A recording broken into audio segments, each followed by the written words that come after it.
Oh no. What are these dudes doing? They're doing donuts? Proceeds are going to Flame.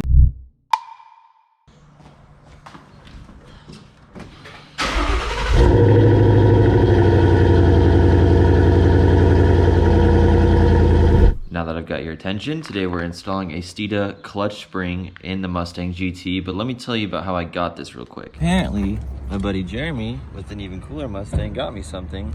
Dude, let me grab it. But look at this thing though. I didn't think we'd be twins when we met each other. No, knows. Everything happens for a reason. What is this? Dude, it's a clutch spring? Spring assist. Is it? Must have. I was thinking that you're gonna get the sound composer delete. Yeah. But I was looking at this and I almost bought it and I was like, I'm gonna wait because I have a feeling it might be this. It's cheap, it's easy, and it's night and day for me. He doesn't know I got him something. Not out yet. Not out? That is sick.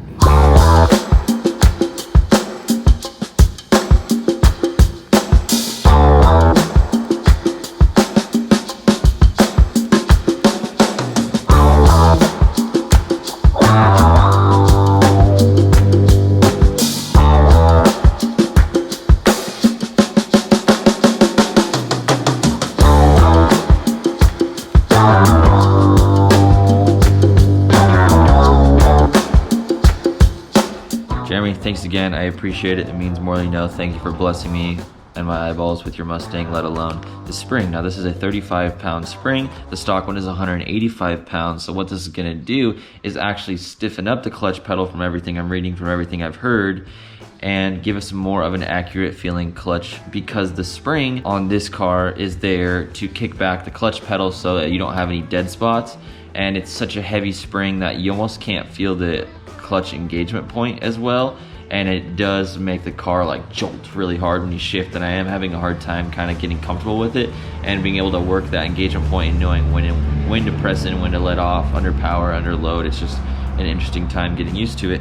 So let's see what happens when we change this out and go for a rip. What you need for this install is a light and some needle nose vice grips. What you need for this install is a light and some needle nose vice grips to compress the spring. Let's look underneath here. Here's our clutch pedal. If you look up a little bit, there's our spring. We're gonna push the clutch in with our hand to get a more accessible view of this. Now we have to be careful with the plastic pieces that hold the spring in. We're not gonna wanna break those. Correct me if I'm wrong, I'm trying to understand, but I think it's just the pressure plate that is gonna push the clutch pedal back and give it a harder soft feel depending on the clutch you have. But this car has that spring so you don't have any dead spots, and it's very consistent, which is interesting. I've never seen a spring setup like this. So if you have any knowledge of that, drop it in the comments. Karma Speed brand and the garage and the whole channel is all about building confidence in the garage. I want to know everything about every specific sports car model, from before buying it to after getting it, DIY modifying it in the garage yourself. So if you like that idea, join the community, hit the subscribe button, and let's learn why there's a clutch spring. Someone comment down below if you have any more knowledge, please. Other than that, I think that's just why this is the way it is. And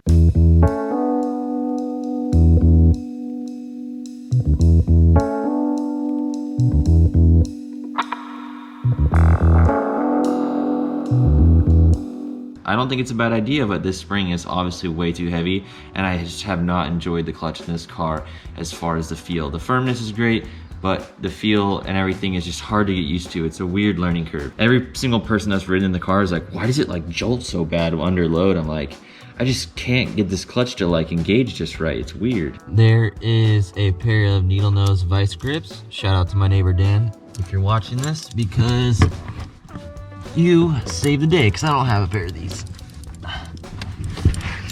So we're gonna grab, I'm gonna have to loosen these things up a ton. Ooh. This is really awkward. Let the tool do the work. Alright, slide off. Come on. Oh no. Oh no. I don't know where the spring went. That is awkward. Wow, that snapped out of there.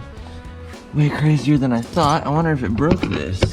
Doesn't look like it did. see this edge chingered up a little bit, but I guess we'll find out. In case you have a new Mustang and you're looking at doing this, you've never worked on a car and things just spring off there, it's normal. I've been working on cars for years now, and I still can't get it right every first time. So don't let that freak you out. Here's our 2 springs. Oh, I can't even compress that. And this one I can compress with my hand. It's gonna go like this. It's gonna go like that. Oh wow, it's gonna be so easy.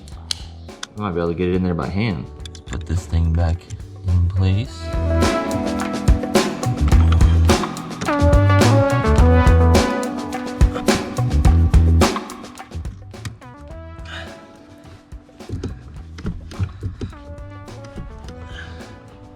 Wow, that was really easy.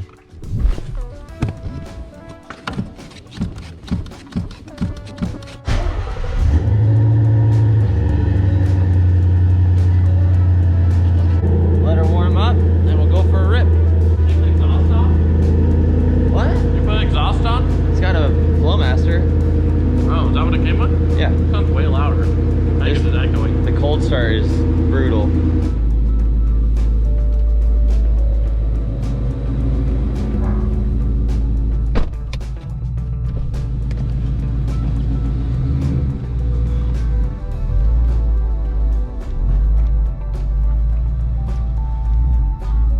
Driven it enough to know yet, but the point where it engages is a lot more predictable already.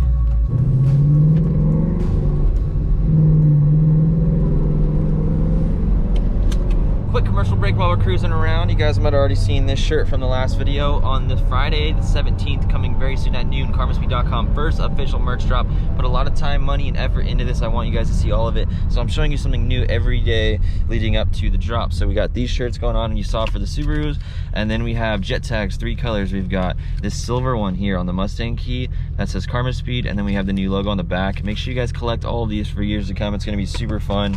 But those are 1 of 3 colors, and that's one of the new things that's coming out, along with many more. So don't forget, April 17th, Friday at noon Pacific time, it will be going down. So make sure you're the first there and get it before it goes out.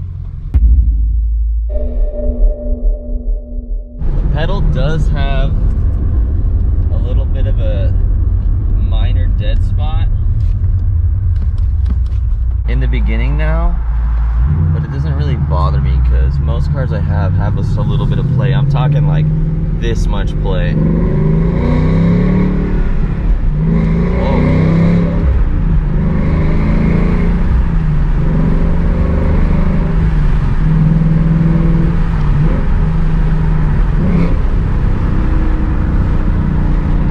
So the thing I noticed already is when you go to downshift, the point where it catches, much easier to get your foot on, I guess you could say. It feels a little lighter, but more responsive. I don't know how to describe it. It's kind of weird. It's just...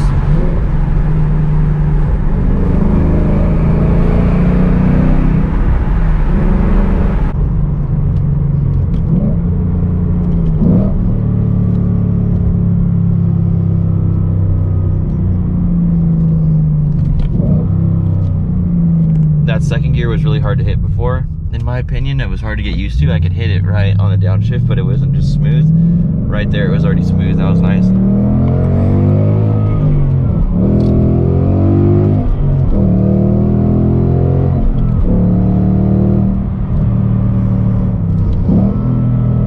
Oh.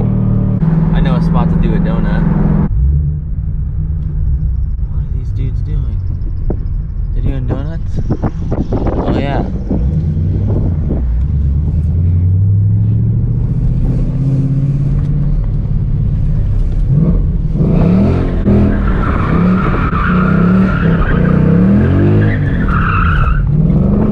Oh, my GoPro fell.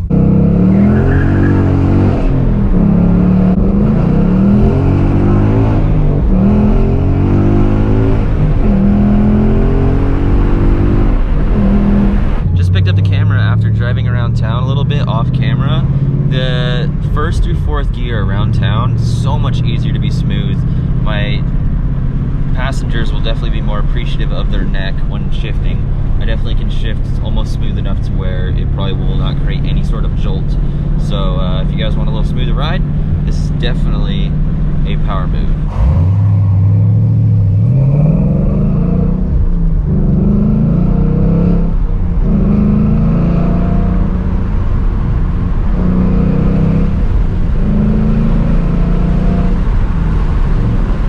If you guys want to help a brother out, let's all go to Corsa's Instagram, go to one of the recent posts and comment, help Cameron Alford at me get a Corsa Extreme for his new Mustang build. We need Corona entertainment. I talked to them closely at SEMA.